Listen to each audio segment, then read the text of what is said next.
Entonces comenzamos estas nuevas jornadas en la nueva EFI Week Online, la última de este año.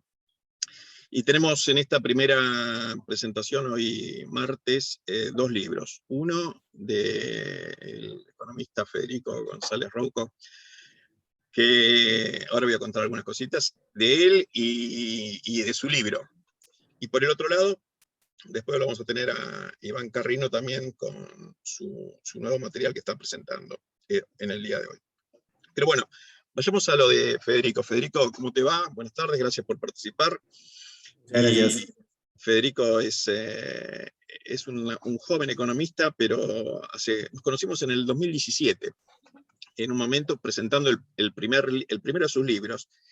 Y vamos a ver la coherencia en la línea de trabajo de Federico, que ha tomado una especialización que es justamente un tema de los más candentes, me parece, a nivel económico, que es el acceso a la vivienda, ¿no es cierto? Y desde el punto de vista y como economista, y como aparte en este libro se nota más todavía, esa visión de estudiar las políticas públicas, pone justamente el condicionante para ver por qué en Argentina nos es tan difícil acceder a la vivienda. Y esperemos ahora poder hacer esta presentación online, pero también presencial en la próxima Feria del Libro, para en el año próximo, si volvemos ya a la presencialidad, como está, esperemos que así ocurra. Federico, contanos qué es este segundo libro, contanos el primer libro también, un poco, porque ahí están unos antecedentes que son muy interesantes para que los podamos comprender por qué esta pasión tuya por este tema. Dale, buenísimo. Bueno, primero muchas gracias por el espacio. Dueños Inquilinos viene a ser como una suerte de continuación y de profundización de lo que fue el primer libro, que era Vivienda, el relato, que intentaba hacer un análisis de lo que fue el primer diseño del Plan Procrear, que fue entre 2012 y 2016, con la idea de entender efectivamente qué había pasado en esos 4 años con el acceso a la vivienda, haciendo foco en, como decía antes, Plan Procrear, que fue quizás el único mecanismo de acceso, con muchísima información de procedencia dudosa, como se puede decir, y el libro trataba de explicar un poco, bueno, cómo fue utilizado políticamente, en términos de comunicación, de fijación de agenda, y de los diferentes como números que se iban dando desde la gestión del gobierno de Cristina Kirchner en aquel momento, pero también entender un poco cuál fue el impacto que efectivamente tuvo, cuál debería haber sido el impacto, y tratar de explicar esa brecha. En su momento se hablaba de más o menos 1 millón de puestos de trabajo en esos 4 años, cosa que nunca sucedió, pero ese nunca sucedió tenía una explicación, que es un poco lo que se trata de desmenuzar en el libro. Dueños Inquilinos es algo un poco más profundo, trata de ir mucho más allá de un caso de estudio en particular, sino que trata de ser un análisis integral de cómo se piensa el acceso a la vivienda en los diferentes lugares del mundo, qué efectos tiene esos diferentes caminos de acceso, y después qué hizo Argentina. Y más allá de qué hizo Argentina y qué está haciendo, qué se puede hacer. Entonces, si te parece, Rodolfo, presento proyecto una mini presentación como para más que nada puntos como de partida, y vamos charlando. Ahí se está viendo, ¿no? Sí, ahí se ve perfecto. Perfecto. La pregunta principal de todo esto, y una de las cosas con las que yo por lo menos pienso estos temas, es ¿qué pasaría si pensamos que con una sola política pública o con una sola iniciativa se pueden mejorar básicamente casi todos los aspectos de la vida de una persona? Principalmente yo en el libro lo esquematizo en educación, salud, riqueza, y las personas la relación de las personas con la comunidad, entendido esto como el compromiso cívico, que ahora después explico un poco más qué es eso, y también el desarrollo en el trayecto de vida de las personas. La conclusión, y me adelanto un poco al final, es que toda política pública, en este caso de vivienda, el objetivo debería ser dar opciones. No importa tanto cuáles sean los instrumentos que busquen las políticas de vivienda, lo importante va a ser en tal caso que las personas puedan tener opciones. Y una parte importante del libro también es explicar, o por lo menos tratar de orientar en cómo el sector público se tiene que relacionar con el sector privado para que estas opciones puedan efectivamente llevarse a la práctica. El sector público solo no va a poder hacer nada, y el sector privado solo tampoco va a poder hacer nada, porque va a necesitar del Estado o del gobierno, en primer punto, para que tenga un buen marco regulatorio, que es algo que en general, cuando hablamos de política pública, queda como, por lo menos en Argentina, en un segundo plano. Cuando pensamos en política pública estamos pensando generalmente en gasto o impuestos. Y hay una parte importantísima que es la regulación. Una buena regulación genera unos buenos marcos, unos buenos marcos como de acción para que el sector privado pueda desarrollarse y eventualmente para que tanto la oferta, en este caso, de vivienda, como la demanda de vivienda, que es especialmente importante también, puedan eventualmente elegir cómo y dónde vivir. El objetivo de cualquier política de vivienda, que no debería ser una sola, sino en general se piensa como abanicos, porque las demandas son especialmente muy distintas y es uno de los campos en los cuales las demandas son especialmente distintas. No es lo mismo una persona de 25 o 30 años que una persona de 60 o 70 años. Las necesidades que tienen son muy distintas, entonces también el enfoque debería ser muy distinto.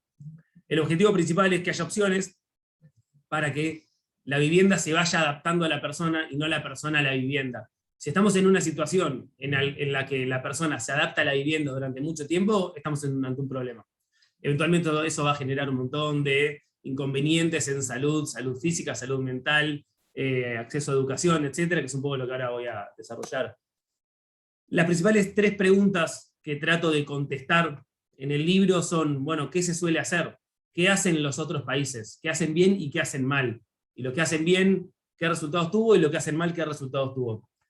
Ahora, en cuanto a estos resultados, los últimos 10, 15 años quizás nos marcaron un poco el tiempo sobre qué tanto sabemos en realidad. La crisis del 2008-2009, de la que hablaban hace un rato también, fue como un baño de humildad para toda la literatura de políticas de vivienda. Fue muy importante este cambio porque, en general, lo que los gobiernos hacen está apoyado, en el mejor de los casos, en otras experiencias y en, bueno, si hacemos esto podemos esperar este resultado. Ahora, en los últimos 15 años hubo como un quiebre en la confianza en lo que creíamos saber. Y eso está cambiando mucho sobre qué vamos a hacer a futuro. Por último, bueno, ¿qué hizo Argentina?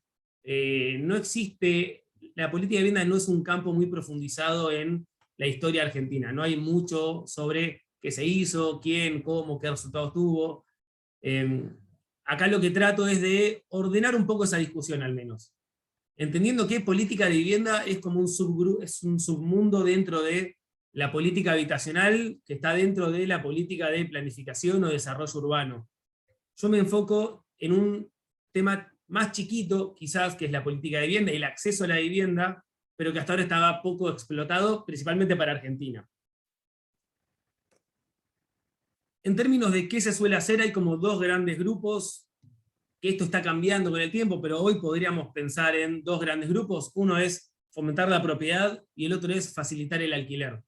Y los países posiblemente se puedan clasificar en términos de o fomenta la propiedad o facilita el alquiler. Algunos, los que mejor hacen esto, tienen las 2 cosas, pero en general se podría decir que se elige una u otra. Cuando hablamos de fomentar la propiedad, lo más común es la construcción pública de vivienda. Lo más común, ¿por qué? Porque es lo más fotografiable, eso siempre es bueno políticamente, entonces eso tiene como sus incentivos. Y al mismo tiempo también es lo más controlable por el sector público, es lo que más tiene a mano.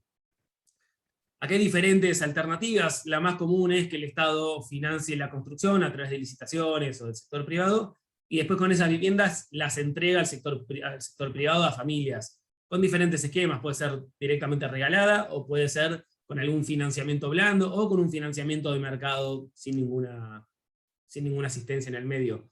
Hoy por hoy esto es algo que ya no se usa tanto, por diferentes razones que están más explicadas en el libro, por cuestiones de tiempo, hoy voy a tratar de hacer como un paneo general. Argentina es una excepción en donde la construcción pública de viviendas sigue siendo muy relevante. Hubo un quiebre en la política de vivienda en Argentina, alrededor de la década del 70, la creación del Fondo Nacional de Vivienda a principios de los 70, marcó un quiebre en cuanto a cómo funciona. Hoy el FONAVI es de los principales canales de financiamiento de la vivienda, para construcción a través de los institutos provinciales de vivienda. En segundo lugar, una manera de fomentar la propiedad es a través del sector financiero, ya sea con la banca pública, con la banca privada o con sistemas mixtos. En este caso lo que se suele hacer es buscar programas, como en su momento era el Plan Procrear, por ejemplo, de financiamiento para la construcción, para la mejora, para la compra, depende del caso, con algún esquema también de financiamiento blando o no, quizás con un esquema de financiamiento de mercado normal. El problema es que para que esto pueda ser escalable, que es uno de los principales problemas, es que la macroeconomía debería poder ayudar. Si la macroeconomía no es estable, no es sólida, cualquier política de financiamiento va a terminar siendo un segundito y sin mucho alcance. Por último, lo que se puede pensar también es cómo las regulaciones pueden fomentar el acceso a la vivienda a través de la propiedad. Y ahí un punto clave es pensar cómo podemos cambiar el acceso a la vivienda a través de algunos cambios muy pequeños. En principio siempre enfocados a cómo el acceso al financiamiento, cómo se mejora el acceso al financiamiento.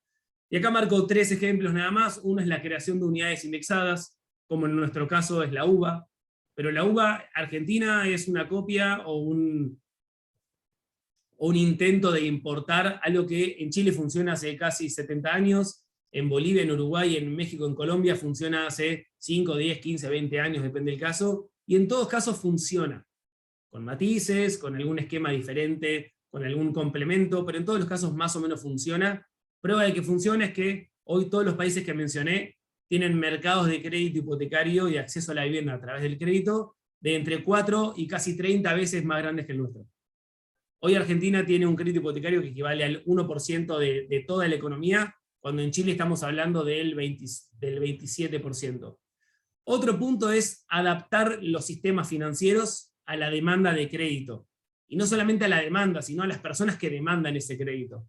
Esto es, hoy a una persona de 25 años se le plantea el mismo crédito, o sea, las mismas condiciones de crédito, que a una persona de posiblemente 50 años o 45 o 60 años.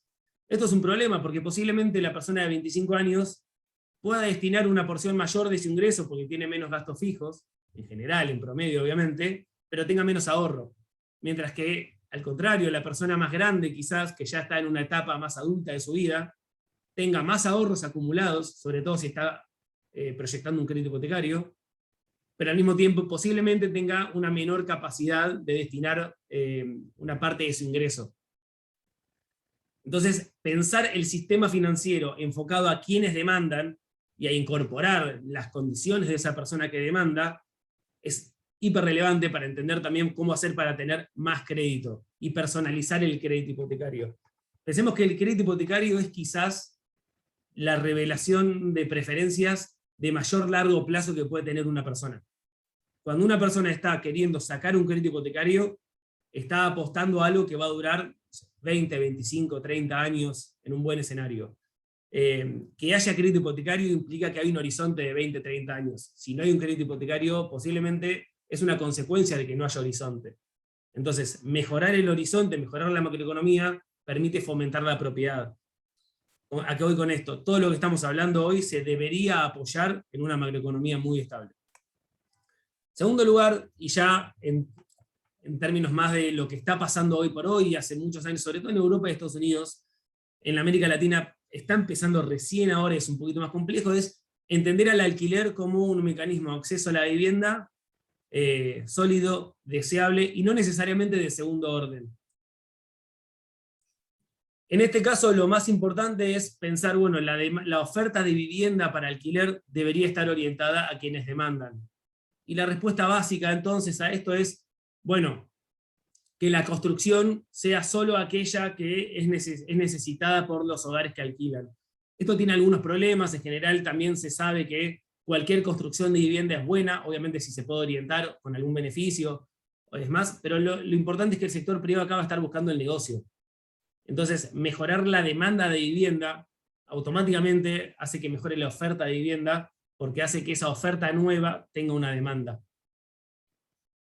Y acá funcionan muchos los sistemas de construir para alquilar, o buy to let en Estados Unidos, o en Inglaterra también funcionan mucho, que es fomentar la construcción específicamente para alquiler. Y esto puede ser con, de vuelta, regulaciones que vayan en este sentido, con un buen marco regulatorio, pero también con algunos incentivos para que se construya en este sentido. Por otro lado, también es entender cuáles son los problemas que tienen los inquilinos. En general, y saco este último año del análisis, en general, los principales problemas del alquiler no era tanto el pago mensual del alquiler, si bien puede ser que para algunas personas sea un problema, en general, los problemas era cómo entrar al alquiler. El costo de entrada, la barrera de entrada al alquiler, equivalía, o equivale más o menos a más de un ingreso del hogar. Es decir, la persona que quiere alquilar posiblemente tenga que pagar en efectivo y al principio casi que un monto mayor a su ingreso, lo cual hace totalmente imposible empezar a alquilar o lo hace muy problemático. Por eso es que la política pública de alquiler orientada a bajar las barreras de entrada es especialmente importante. Y en términos de las regulaciones, obviamente el alquiler no deja de ser un contrato entre partes. Y este contrato entre partes tiene que estar regulado, tiene que tener algunos marcos, como cualquier contrato, pues básicamente no dejan de ser acuerdos entre partes. Ahora, los principales puntos de discusión acá es, bueno, si cuánto se regula, si el alquiler aumenta, cuánto, cómo, cuándo, pero también es, bueno, cuánto tiempo duran los contratos. Estas son discusiones que hoy están en todo el mundo. Lo que dejó de estar casi que en la discusión es cómo se controlan los alquileres. Si hay un alquiler al valor inicial, además, hay algunos intentos hoy por hoy, pero en general tienen muy malos resultados. Nosotros, lamentablemente, tuvimos desde el año 1921 hasta la fecha los alquileres controlados en casi el 80% del periodo, lo cual explica también por qué hoy en la Ciudad de Buenos Aires y en Argentina en general hay pocos inquilinos. Si bien hay más en los últimos años, lo cual va de la mano del desarrollo de la ciudad y la globalización, etc., hoy alquilar en Argentina y el mercado del alquiler en Argentina es problemático. ¿Qué resultados tuvimos? En el libro lo que hago es, y acá no me voy a detener mucho tiempo, dejo el book trailer para el que lo quiera leer. Hay como 5 campos en los que se conoce muchísimo sobre los impactos de las políticas de vivienda.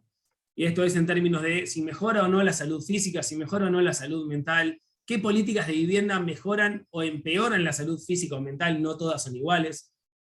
¿Sirve la compra para acumular riqueza o no? ¿Es el crédito hipotecario un buen canal para que los hogares de clase media o ingresos medios acumulen capital? ¿O el alquiler funciona mejor como un canal de acumulación de capital? ¿Qué políticas de vivienda mejoran el desempeño educativo de los hijos? ¿Es importante la propiedad o es importante la estabilidad residencial de los hogares, ya sean propietarios o inquilinos? ¿Cómo hacemos para que las políticas de vivienda mejoren la relación de las personas con la política, con sus vecinos, con su comunidad? ¿En dónde votan más las personas, por ejemplo? ¿Dónde hay más compromiso? ¿Dónde hay más inversión en capital social? Y por último, ¿qué relación tienen las políticas de vivienda con los mercados laborales? Y con el trayecto educativo, sobre todo en el componente universitario y laboral de los jóvenes. Todas estas son discusiones que se fueron dando en la literatura en los últimos 20 y 30 años, y de las cuales creíamos tener resultados muy concretos, pero pasaron cosas. En los últimos años se dieron en paralelo, principalmente 2, con uno que se va como desglosando de esto, que es la crisis subprime en 2008-2009, generó un quiebre en un mercado de acceso a la vivienda a nivel global, sobre todo en países desarrollados, que se creía que funcionaba como un relojito. Bueno, la crisis demostró que esto tenía algunos problemas subyacentes y que no todo era tan simple y tan lindo como se pensaba. Ya no está tan claro que comprar sea siempre una buena alternativa. Obviamente, desde la crisis subprime se empezó a pensar mucho más en el timing. Obviamente el timing ya existía desde antes, ya se sabía que no siempre funcionaba. Pero había como una literatura crítica muy dejada de costado. Y en segundo lugar, la tecnología fue creciendo, las metodologías de análisis de datos y de evaluaciones de impacto fue mejorando mucho con el tiempo, al punto de que hoy sabemos que hay un componente que no se solía tener en cuenta y que hoy sí, que es el sesgo de autoselección. El sesgo de autoselección es importantísimo porque permite que cuando se analiza a los propietarios o a los inquilinos, que es una de las principales como comparaciones que se suele hacer en la literatura, bueno, ya no es tan importante si es propietario o si es inquilino, sino lo importante es cómo cambia y cómo afecta la personalidad de las personas, que es algo que trata de incorporar el sesgo de autoselección. Uno de los principales quiebres que generó esto es, empecemos a pensar también en la estabilidad residencial, no tanto en si la persona es dueña o no. Como para ir cerrando, ¿qué hizo Argentina? Argentina tiene una política hace casi 135, 140 años de vivienda, principalmente a través del banco hipotecario, pero con muchas lagunas a lo largo del tiempo. En principio siempre Argentina fue dar crédito segmentado a través de la banca pública o de la banca mixta en estos últimos años, pero muy poca regulación para que el mercado vaya creciendo por fuera del sector público. Una gran prueba de eso es el plan Procrear. Como para ir al cierre ya, y no solamente el análisis, sino qué podemos hacer, todo lo que yo fui diciendo hasta acá son como pinceladas para que el que le interese el tema, en el libro está todo mucho más detallado, obviamente. Dejo acá algunas ideas para profundizar, si se quiere, en qué podemos hacer. Por ejemplo, por lo menos para mí la más importante de todas estas, algunas ya las fui mencionando, pero la más importante es el fondo de compensación, que sería un esquema para que las cuotas de los créditos UBA puedan ajustar por salarios, siendo al mismo tiempo atractivas para la oferta, es decir, para los que prestan plata, para los bancos o el sector financiero, y para la demanda. Y de esta manera poder pensar también en un acceso al crédito sostenible. Al mismo tiempo también deberíamos repensar algunas cosas de la ley de alquileres que se sancionó el año pasado. Con esto cierro, como para que podamos, si hay interés, alguna pregunta, comentario, Rodolfo, lo que a vos te parezca, pero muchas gracias por el espacio.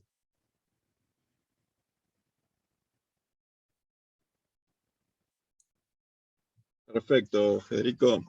Bueno, mirá, te cuento, acá un par de comentarios, tanto Raúl como Rubén fueron comentando algunos detalles en el chat que vos también marcaste en el momento de la charla. Está referido justamente en ambos casos al acceso, digamos, en particular, y el primero es con relación a la ley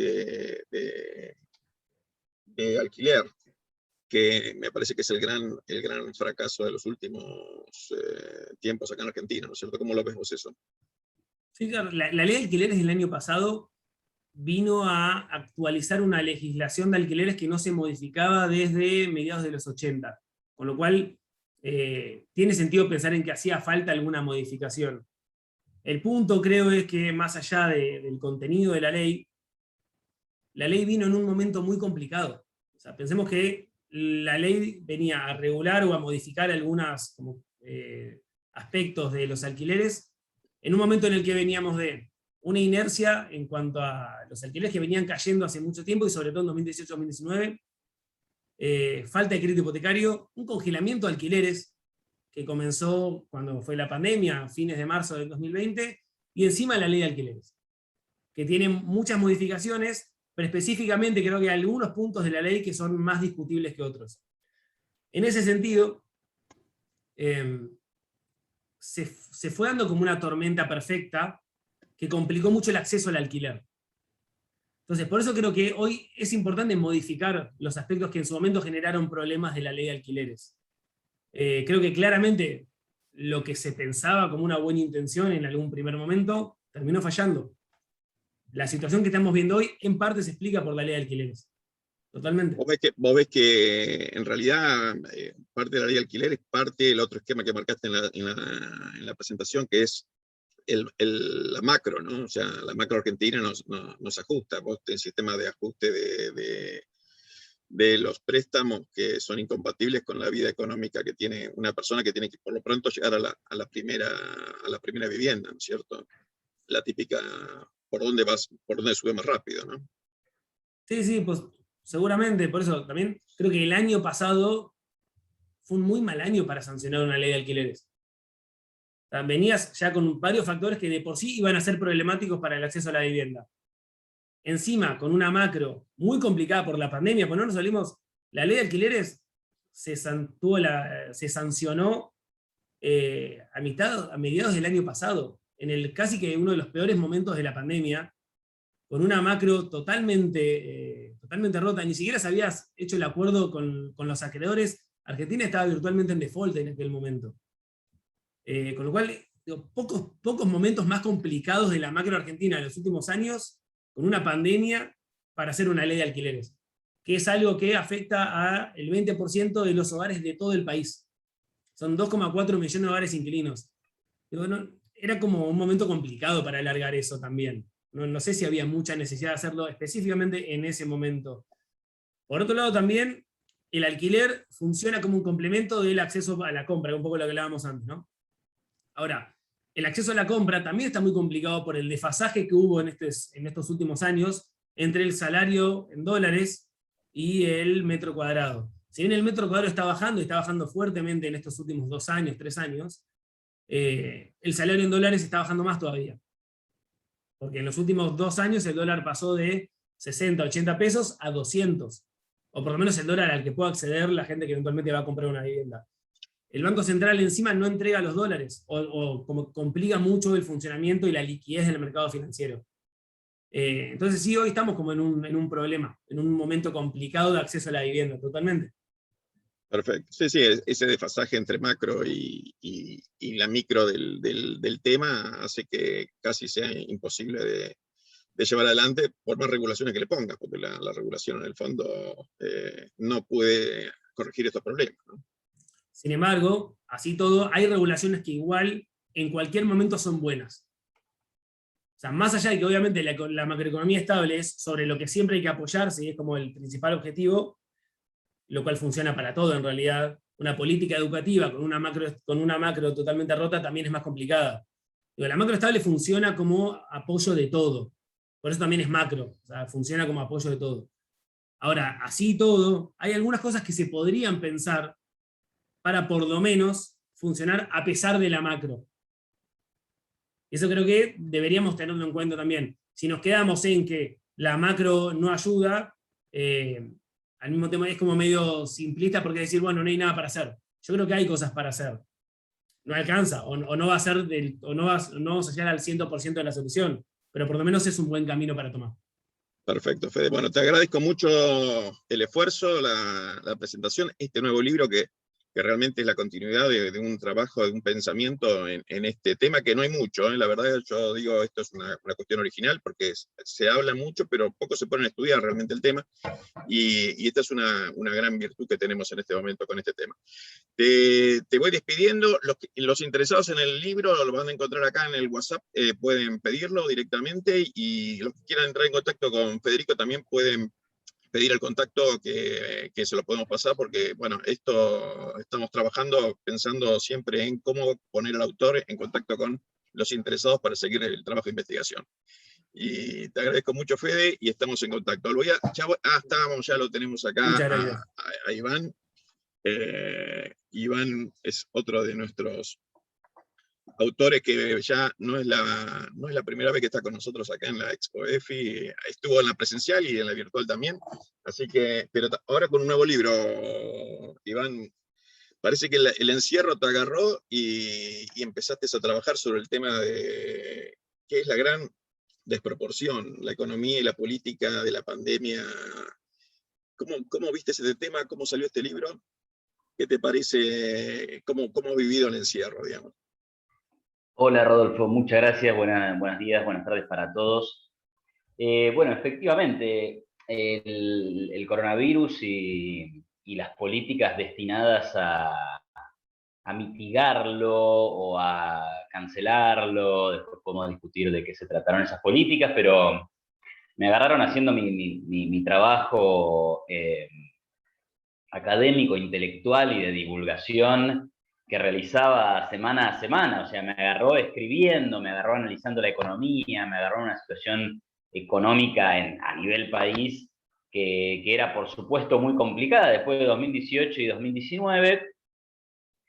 Y obviamente era un tema que no podía evitarse. Uno cuando ve los acontecimientos internacionales, por supuesto que ya escuchaba hablar sobre el coronavirus allá por diciembre del año 2019, y se preguntaba si esto iba a ser realmente un tema o no. terminó siendo el tema más importante de los últimos 50 años. Y el título de mi libro es porque justamente el tema es qué respuesta le hemos dado al problema que se presentó. Y si nos ponemos a pensar en la respuesta dada, la principal respuesta ofrecida por los gobiernos frente a la pandemia, que fue la cuarentena, el encierro compulsivo de la gente en sus casas, la prisión domiciliaria, es una enorme desproporción. O sea, yo creo que cualquier sociedad civilizada, y creo que esto es algo que debe ser compartido por todos, implica que se guarda proporción entre un acto y la respuesta frente al acto. Nadie va a asesinar de 7 balazos a alguien porque robó un sándwich de miga, digamos, ¿no? Bueno, algo similar, perdonen por la imagen escabrosa, pero algo similar ocurrió con el COVID y con las cuarentenas como respuesta al COVID. Entonces, en este libro lo que he ido haciendo fue, bueno, analizar esa gran desproporción en términos de el sacrificio que hemos hecho en materia de libertad, el sacrificio que nos han impuesto en materia de libertad y el sacrificio que nos han impuesto en materia de economía. Pero además, el sacrificio que nos han impuesto en términos de salud. Porque como repaso en mi libro, la definición de salud que da la Organización Mundial de Salud, no que la da un grupo de conspiranoicos antivacunas. La Organización Mundial de Salud dice que la salud es un estado completo de bienestar psíquico, físico y social, y no solo la ausencia de enfermedades. Entonces, uno podría preguntarse, bueno, pero ¿por qué publicar este libro una vez terminada la pandemia?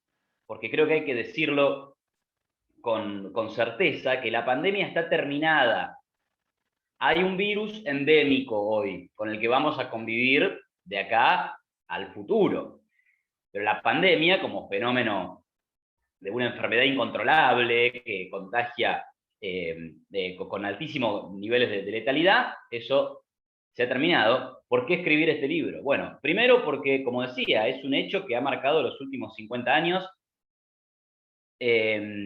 Ningún país pudo pasarlo sin una dura crisis económica, acaso China, algún que otro país, pero no muchos más. Los principales países del mundo tuvieron las peores caídas económicas de la historia, lo mismo por supuesto le pasó a la Argentina. Entonces, en primer lugar, es un documento de historia económica y social, porque la segunda sección del libro es un diario de la cuarentena. Es una compilación de artículos casi semanales entre el 20 de marzo y febrero del año 2021. Marzo de 2020, febrero del 2021. No le digo semanales, pero algunos son semanales, otros mensuales, digamos. Hay una periodicidad de como 30 artículos que van analizando el día a día, la evolución, con hechos, ¿sí? Con los nuevos anuncios, con la nueva perpetuación de la cuareterna, ¿no? Que ya le terminábamos diciendo cuareterna. Entonces, primero como un documento de historia económica, social y política de Argentina y del mundo. Y en segundo lugar, a la luz de lo que está volviendo a pasar en Europa, confinamientos en Austria, el desastre australiano, otrora modelo de libertad y de economía en progreso, poniendo en una escala ínfima el valor por la libertad, encerrando a la gente de forma masiva.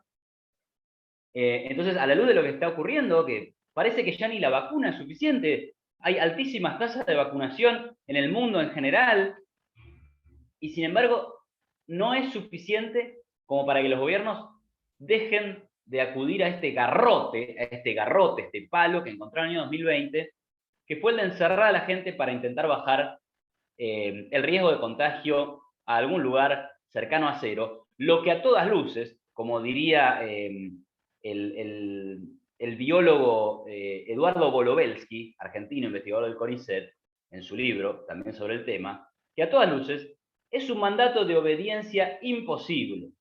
Un mandato de obediencia imposible, porque implica sacrificar los derechos más fundamentales de las personas, además de destruirles la economía. Entonces, de eso, digamos, se trata el libro. Analizo de vuelta el daño sobre la libertad, el daño sobre la economía, el daño sobre nuestra salud mental. Le pongo datos y discuto también los principales mitos, las principales falacias, ¿no? Estas falacias de salud y economía, esta mentira de que si la economía se abría, igual la gente no iba a ir a los negocios porque tenía miedo, esta mentira de que te salvó el Estado, cuando lo único que hizo el Estado fue agravar lo que por supuesto ya iba a ser un problema, que era la llegada de una pandemia. Así que bueno, Rodolfo, tal vez me extendí en la primera consulta, pero de esto se trata el libro, esto es lo que allí vamos a encontrar, y esto fue lo que me motivó a escribirlo y lo que creo que también hace a la importancia que tiene un documento como este, que en español no va a ser fácil de conseguir. No se han escrito muchas cosas sistemáticas en nuestro idioma. Sí, sí, eso es un elemento central, me parece, y muy valorado de este trabajo, que es justamente una reflexión, como vos dijiste, en línea porque fue escrito en el momento, pero al mismo tiempo reflexivo desde el punto de vista del marco teórico, político, económico, ¿no es cierto? Porque ahí se juntan las tres variables. Y esta reflexión ahora que terminada ya de por sí, como dijiste vos, y comparto la pandemia como pandemia, la reacción de la economía y el tema electoral que vos estás viendo ahora, parte de esta situación que ha vivido el gobierno o algunos gobiernos provinciales, ¿vos lo atribuís a este encierro? Sí, claramente. Y fíjate vos lo que ha pasado en la ciudad de Buenos Aires, por ejemplo, donde obviamente el gobierno nunca, no suele hacer buenas elecciones en la ciudad de Buenos Aires, y el oficialismo de la ciudad de Buenos Aires perdió muchos votos contra la alternativa de Javier Milei, que al margen de cualquier otro elemento que podamos analizar de su plataforma, Milei, los libertarios, etcétera, etcétera, como se le quiera llamar, fue duro en contra de la cuarentena. Y hay mucha gente muy, muy dañada por la cuarentena. Se arruinaron 90.000 negocios en el país. Hubo 4 millones de personas que llegaron a perder su empleo en todo el país en el segundo trimestre del año pasado. Los bares cerraban, digo, es cuestión de caminar por el microcentro. Otras zonas hoy se están reactivando, por suerte, incluso hoy se está reactivando hasta el turismo, que fue uno de los sectores más golpeados de toda esta paranoia colectiva en la que nos metimos. Y ahí hay que hacer el análisis también de qué fue lo que estuvo detrás de las medidas. Yo no voy acá a ninguna teoría conspirativa ni nada. Yo hago un simple análisis político de incentivos. Y lo pongo en el libro, en la primera sección. El gobierno, al inicio de la pandemia, toma la drástica medida, y muy rápida, de cerrar todo, cuando había muy pocos casos, muy pocas muertes de COVID por día. ¿Era por una cuestión médica? Eso fue lo que nos dijeron. ¿Era por la saturación del sistema sanitario? Bueno, yo podía creer perfectamente ese argumento, que además era real. Eso ya no hace falta ni ser médico para entender que un sistema sanitario puede colapsarse. Hace falta ser simplemente administrador de recursos para entender que si hay un recurso escaso y hay una corrida de demanda, puede que se sature este recurso. O sea, ni siquiera había que ser ningún científico de biólogo, ni médico, ni matemático para darse cuenta de esto. Ahora, lo que decían es, estamos siguiendo el consejo médico, estamos siguiendo el consejo de los epidemiólogos y demás. ¿Era realmente eso? Yo diría no. ¿Por qué no? Porque en realidad lo que se siguió fue el consejo de los asesores políticos y de los asesores de encuestas. A Alberto Fernández y también a Horacio Rodríguez Larreta les fue muy bien al inicio de la pandemia sancionando las restricciones, el aislamiento, el quedate en tu casa, etc. Ahora, para los meses de agosto, septiembre, octubre, el proceso de reapertura de la economía nunca volvió para atrás en la medida en que los casos no paraban de subir y las muertes alcanzaban picos para el año 2020. ¿Y por qué no iban por qué no volvían a imponer cuarentenas? ¿Por qué no volvían a imponer restricciones? Porque finalmente en las encuestas la preocupación de la gente de contagiarse y morir de COVID había bajado en la prioridad respecto de problemas como la inflación y respecto de problemas como perder el empleo a causa de la cuarentena. Entonces, digamos, acá la cuestión política, por eso digo, es un análisis económico y es un análisis también político de la pandemia. Y te tiro dos datos más, ¿no? Porque yo no estoy banalizando de ninguna manera lo que ha ocurrido. En el mundo, por ejemplo, el año pasado hubo 83,5 millones de infectados. Ese fue el total de infectados de acuerdo a los datos que podemos contrastar. Alguno podría decir que dado que hay asintomáticos, ese número es mayor. 1,8 millones de muertos de coronavirus hubo el año pasado. Y por supuesto que me parece una situación absolutamente lamentable y dramática en el sentido de todas esas vidas y todas las familias de esas personas. Ahora, es el 0,026% de la población mundial. ¿Y esto quiere decir que yo voy al número frío, etcétera? No. Lo que quiero decir es que no es un problema de banalizar la muerte, ni de banalizar la tragedia y el daño sobre la salud. Es un tema de qué vamos a hacer frente a esas situaciones y qué costo le vamos a imponer a todo el resto de la humanidad. Porque si yo te digo que más o menos el 1 y pico % de la población se infectó de COVID y el 0,026% de la población mundial se murió, estoy hablando de que un 99, largo por ciento de la población mundial no ha muerto de COVID y un 98, largo tampoco se ha contagiado. Entonces el tema es cuánto daño le vamos a infligir a toda esa otra población a la que no estamos intentando salvar de COVID. Yo recuerdo que Alberto Fernández dijo una frase que era algo así como lo siguiente: no quiero llegar al momento, y de vuelta eso también lo pongo en el libro, no quiero llegar al momento en el que tenga que decidir quién se muere y a quién salvamos. En la mente de él supongo que estaba la visión de un enfermero diciendo a usted le damos la cama y a usted no se la damos. Pero en realidad él ya estaba tomando esa decisión al decir, quiero salvar a esta X persona de que se contagie de COVID y entonces le voy a destruir la vida a este otro, porque como lo voy a obligar a quedarse en su casa por un tiempo indefinido, se le va a cerrar el negocio o lo van a echar del trabajo. Eso ya era decidir a quién salvabas y a quién no salvabas, a quién le imponías la condena de perder su vida, tal como esa persona entendía la vida, para salvar la vida de otra persona. Nunca fue vida o economía, fue la vida de algunos a los que queremos salvar de COVID versus la vida de otros que desde el punto de vista de la política pública no interesó casi para nada. Entonces es muy dura y dramática la situación y me preocupa enormemente que haya países que estén volviendo a este tipo de aventuras. Mirá, comparto, ya tenemos que ir cerrando, pero te dejo una última reflexión, tal vez para el próximo libro, digamos, porque hay una cuestión post-pandemia que desarticuló a nivel internacional el proceso de globalización, de compra-venta, traslado logístico, que hoy estamos viviendo un golpe duro desde el punto de vista de todo lo que es el transporte, y también los hábitos en algunas sociedades, donde la gente dijo, esto de trabajar en casa no está tan mal, y además, por lo que puedo ganar o perder, me quedo en casa.